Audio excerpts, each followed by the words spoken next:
Jadi untuk menjadi diplomat itu pendidikannya tidak harus dari hubungan internasional ya, dari sastra, dari psikologi, ekonomi, hukum, luas sekali ya. Karena nanti dalam intinya kita dididik dulu setahun, seperti katakan tadi, melalui masa pendidikan setahun, pendidikan yang lebih praktis diplomat, yang namanya sekolah dinas luar negeri. Ya.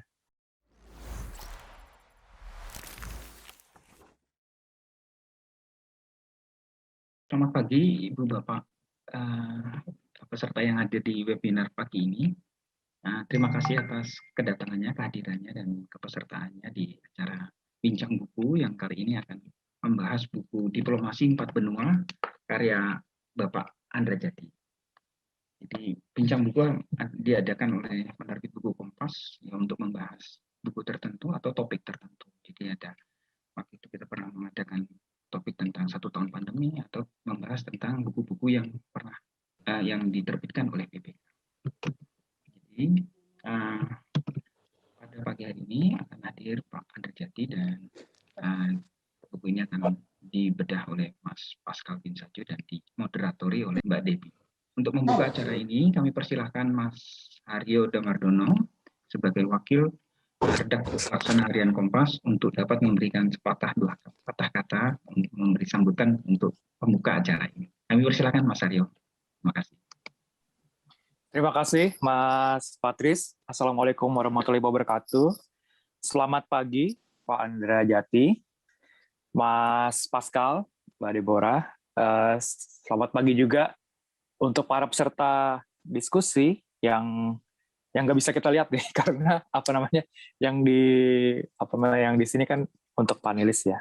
Jadi saya menyapa untuk para peserta diskusi ya. Jadi pagi ini saya akan mengantar diskusi ini buku karya Pak Dubes Andra Jati. Ini di buku Diplomasi Empat Benua yang saya pegang saat ini.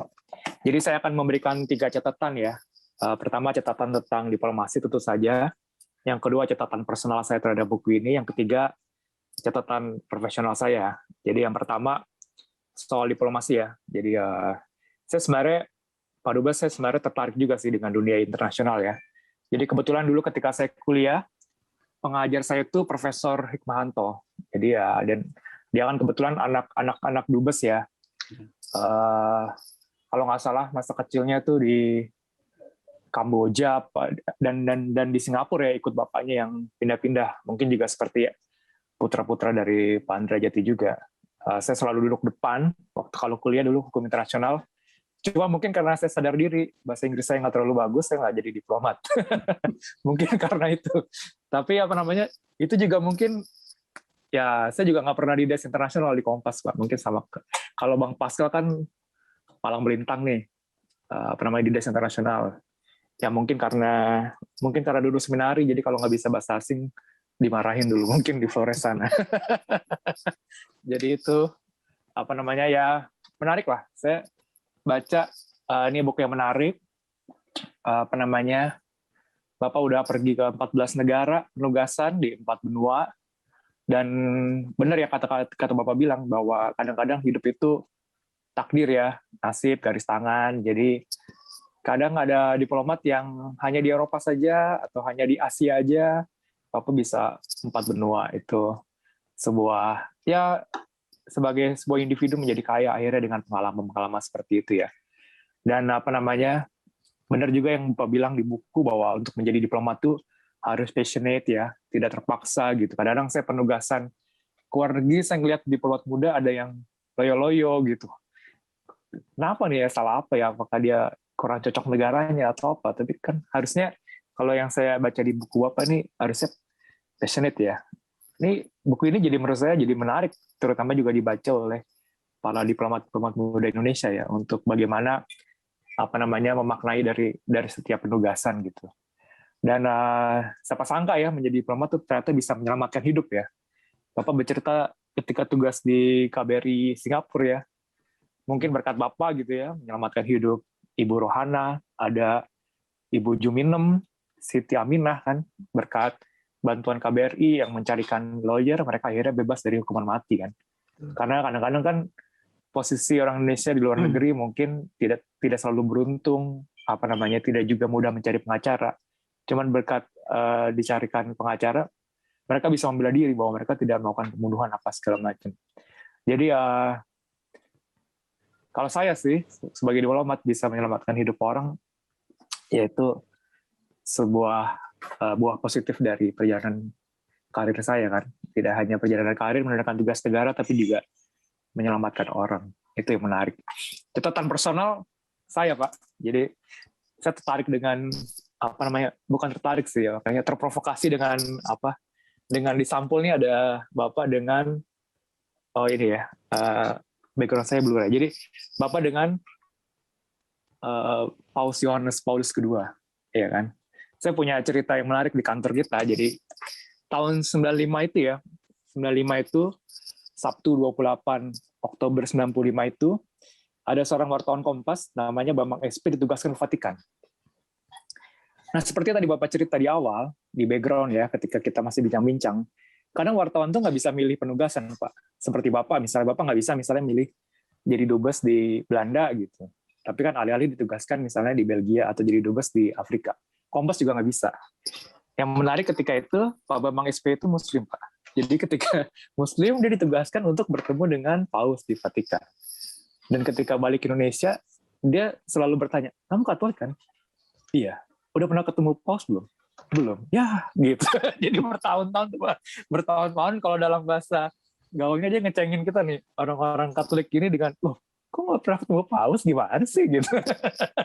Jadi itu catatan personal saya dengan buku ini. Jadi ya, saya langsung terprovokasi itu dengan foto itu. Kemudian saya juga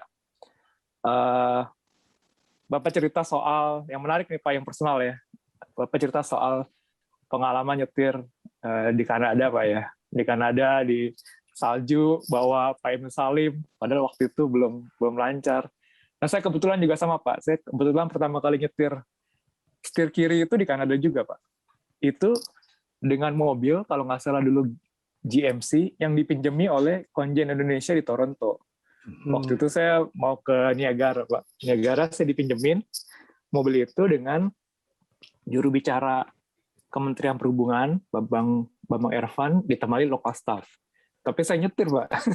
Dan itu juga kagok juga, Pak. Jadi ya, pertama parkir paralelnya itu bingung. Kemudian yang paling susah itu kan bukan pas lurus, Pak, jalan. Cuman ketika di perempatan, kita mau belok ke kiri kalau nggak salah, Pak ya. Nah itu kan suka salah-salah. Suka salah-salah tuh Pak Dubes. Salah-salah kiri apa kanan, kiri apa kanan.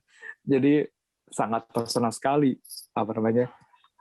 saya baca itu. Jadi ketika itu peletakan di awal, saya langsung tertarik membaca sampai akhir. Nah, yang Montreal juga menarik sih Pak ya. Bapak udah pasti udah pernah ke Montreal ya. Mendengarkan gadis-gadis berbahasa Perancis itu kan sangat seksi sekali di Montreal. Seperti itu. Nah, catatan personal saya, catatan profesional saya adalah Bapak menjalani tahapan akhir dari perjalanan karir Bapak di Afrika ya. Itu sebuah benua yang menarik. Jujur saya belum pernah ke Afrika, tidak tahu Bang Pascal. Meskipun sudah pernah melihat Afrika, jadi saya pernah terbang dari Dubai ke Brasil 2 kali lewat Afrika dan motret-motret dari atas, tapi belum pernah ke Afrika. Nah, yang catatan profesional saya ini gini Pak, jadi menurut saya ini menarik lagi Pak untuk ditulis Pak.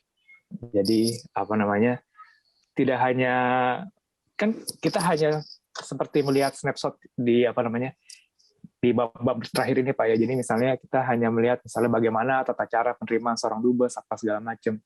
Kalau di dalamnya itu menarik Pak. Jadi kita banyak hal yang kita tidak tahu tentang Afrika, terutama orang Indonesia sekarang seperti apa.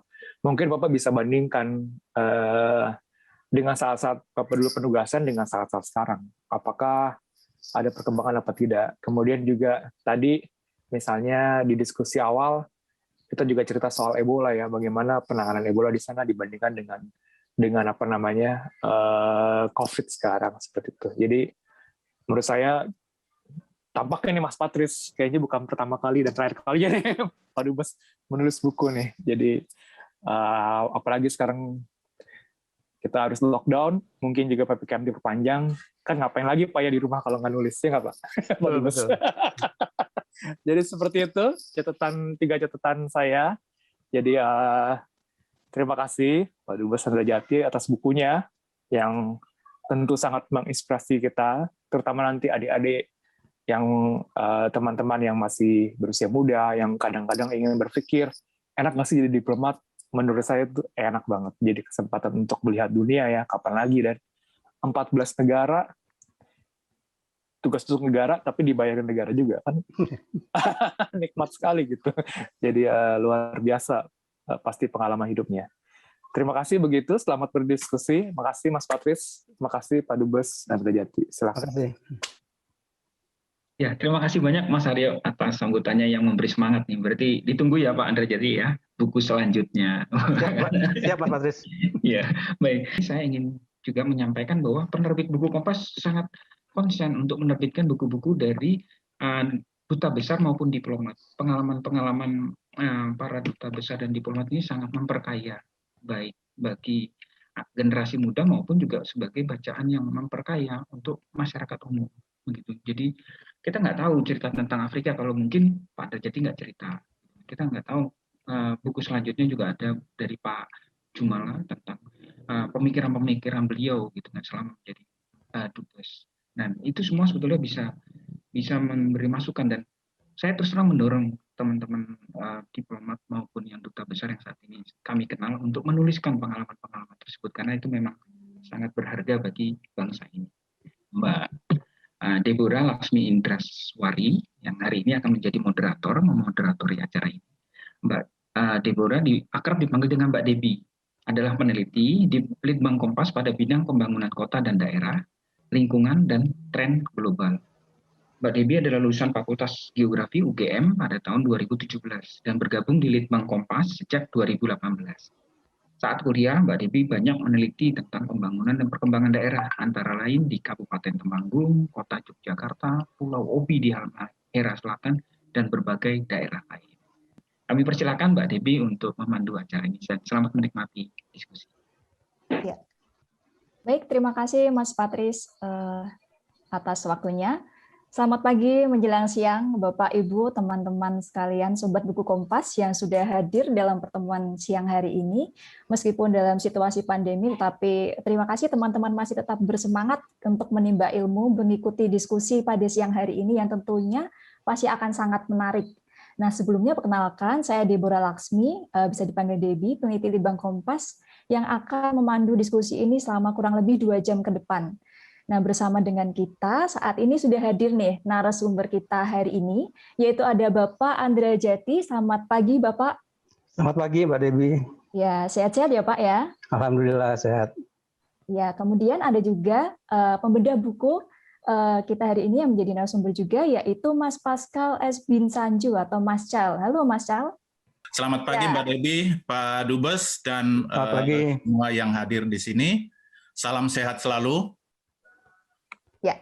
Amin. Amin. Ya. Terima kasih. Nah, kemudian seharusnya ada satu narasumber lagi, yaitu Mbak Dini dari Komunitas Literasi Setema. Namun sayang sekali karena ada halangan, beliau tidak dapat hadir bersama kita di sini. Namun kiranya tidak menghalangi kita untuk dapat menimba ilmu, karena seperti yang sudah disampaikan oleh Mas Haryo tadi, ini akan menjadi diskusi sangat menarik berdasarkan buku Diplomasi 4 Benua, karya Pak Andra Jati, yang merupakan catatan perjalanan karir Pak Andra Jati sendiri sebagai diplomat di 4 benua dan 14 negara. Tentunya ini pasti akan sangat banyak pertanyaan, yang mana sudah ada yang menuliskan di kolom Q&A, nanti kita akan bahas bersama. Baik, tanpa berlama-lama lagi, kita akan memasuki sesi pertama, yaitu pemaparan dari Bapak Andra Jati. Namun sebelumnya, perkenalkan saya membacakan profil singkat dari Bapak Andra Jati. Bapak Dr. Andes Andra Jati, MIP, lahir di Jakarta pada 1956, tapi besar di Bogor, kemudian meneruskan pendidikan di sarjana S1, yaitu di Universitas Padjadjaran Bandung, jurusan Hubungan Internasional, lulus pada tahun 1980, kemudian meneruskan pendidikan S2, di Master of International Politics University Libre de Bruxelles, Belgia pada tahun 2000. Kemudian setelah lulus, melanjutkan karirnya di Kementerian Luar Negeri pada tahun 1981 dan pada akhirnya menjadi diplomat atau perwakilan negara RI di luar negeri maupun di dalam negeri selama 35 tahun di 14 negara. Beberapa di antaranya yaitu berkarir di Kedutaan Besar RI di Ottawa, Kanada pada 1984 sampai 1988, kemudian menjadi berkarir di Kedutaan Besar dan Perutusan Tetap RI untuk PBB di Wina tahun 1990 sampai 1994, kemudian menjadi Perutusan RI untuk masyarakat Eropa di Brussel, Belgia. Sempat juga bertugas kembali di Indonesia menjadi Direktur Komoditi dan Standarisasi Unit Eselon II Kemenlu Jakarta. Kemudian keluar Indonesia lagi, bertugas sebagai Wakil Kepala Perwakilan RI di Singapura, kemudian menjadi Konsul Jenderal RI di Cape Town, Afrika, kemudian menjadi Direktur Afrika di Kemenlu, dan penugasan terakhir yang menaik ini adalah menjadi Duta Besar Luar Biasa dan Berkuasa Penuh RI untuk Republik Senegal, merangkap Republik Gabon, Gambia, Guinea-Bissau, Mali, Pantai Gading, Demokratik Kongo, dan Sierra Leone. Baik, ini profilnya sangat menarik sekali dan akan dibahas lengkap oleh Bapak Andre Jety sendiri. Silakan waktu dan tempat bagi Bapak Andre Jety pemaparannya. Terima kasih Mbak Debbie. Assalamualaikum warahmatullahi wabarakatuh. Selamat pagi dan Waalaikumsalam. Salam sejahtera untuk kita semuanya. Sebelum saya memartabatkan tentang buku, saya akan berikan pengantar. Pertama adalah ucapan terima kasih kepada penerbit buku Kompas, khususnya Pak Patrisius atau yang dikenal dengan Mas Patris, serta tim penerbit buku Kompas yang telah memproses naskah saya sehingga menjadi satu buku. Dan sekaligus juga terima kasih atas penyelenggaraan acara Bincang Buku pada hari ini. Ucapan terima kasih juga saya sampaikan kepada pemimpin redaksi Kompas yang diwakili oleh Pak Haryo, yang telah tadi sekaligus juga memberikan catatannya beliau yang sangat menginspirasi saya untuk menulis buku selanjutnya. Mudah-mudahan insya Allah. Yang berikutnya adalah terima kasih kepada narasumber, Pak Pascal, yang harusnya berdua tapi hari ini saya sendiri, yang hari ini akan membedah atau membahas isi buku saya, dan saya harapkan tentunya ada masukan-masukan baru yang bisa untuk menambah lagi atau memberikan semangat lagi bagi saya untuk menulis buku selanjutnya. Yang terakhir dan juga yang penting adalah Pak kepada moderator Mbak Debbie yang tentunya pada hari ini akan memandu acara ini. Kemudian juga terima kasih kepada semua pihak yang telah terlibat, misalnya editor, para graphic designer, dan juga pihak-pihak lain yang telah memberikan kontribusi bagi penerbitan buku saya ini. Izinkan saya juga memberikan terima kasih kesempatan ini kepada Bapak Ibu, para senior yang telah memberikan testimoni dan endorsement pada buku saya. Yang pertama adalah Bapak Duta Besar Profesor Dr. Hasim Jalal, Pegawai Hukum Laut Internasional kita. Beliau adalah sekaligus juga dubes saya pertama di Kanada. Kemudian Bapak Duta Besar Dr. Desra Percaya. Waktu itu beliau menjabat sebagai Direktur Jenderal Asia Pasifik dan Afrika. Sekarang beliau menjabat sebagai Duta Besar RI untuk Kerajaan Inggris Raya, merangkap Irlandia dan International Maritime Organization di London. Yang ketiga adalah Bapak Hermawan Kartajaya. Dialah founder dan juga chairman dari Marpus Inc. Sahabat saya lama dengan beliau, ya. Jadi beliau bersedia untuk menuliskan testimoninya dan endorsement. Yang berikutnya, terima kasih juga kepada dua Sri Kandi, yaitu Ibu Hajah Tumbuh Saraswati. Beliau adalah pengacara senior dan juga politisi. Dan yang kedua Sri Kandinya adalah Ibu Hajah Teti Kadi. Siapa yang nggak kenal Ibu Teti Kadi? Artis legendaris dan juga politisi. Dua orang yang saya akan sampaikan terima kasih yang itu dari luar negeri, yaitu Imam Andam Finlander dari Cape Town. Beliau adalah imam di Keramat Makassar, Cape Town. Dan yang terakhir tentunya Imam Bainyang. Beliau juga imam pada masjid di Dakar, Senegal, dan juga mantan anggota parlemen Senegal. itulah beberapa yang saya patut menyampaikan terima kasih dan penghargaan pada kesempatan ini atas kontribusinya pada buku saya yang telah terbit. Selanjutnya saya akan masuk pada paparan buku. Tolong silakan, mohon dibantu slide-nya. Sudah tampak? Sudah, ya. Yang nomor 2, sekaligus nomor 2 saja. Ya, mengapa saya pilih diplomasi 4 benua? Tentunya karena simpel saja, karena saya pernah bertugas di 4 benua. Tadi telah disebutkan oleh Mbak Debbie, yaitu di Kanada adalah benua Amerika, kemudian 2 kali di Eropa, yaitu di Austria dan di Belgia,